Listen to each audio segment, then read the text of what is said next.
baax bi ñu laajee yonent bi sallallahu alayhi wa sallam saxaaba yi dañoo dajaloo ñëw ci moom ne ko yaa rasulallah mal bir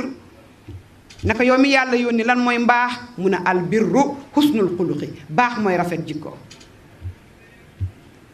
moo tax yonent bi muy joxoñ góor ñi di leen tànnaloo soxna mu ne leen taxayyaru li nutfikum fa innal araqa dasaasa boo bëggee am doom ju baax dangay tànn ndey ju baax tànn leen fi ngeen di def seen jiwu ndax ku nekk li nga bay loolu ngay góob waaye itam ne góor ne jigéen ñi itam tànn leen yéen itam kiy def jiw ci yéen ban façon la mooy kan ba li muy ji ci yow est-ce que tam jag na wala jagul kon ñëpp dañuy tànnante moo tax yonent bi sallallahu alayhi wa sallam bàyyi loo xel jigéen boppam ay waay jigéen na bàyyi xel boppam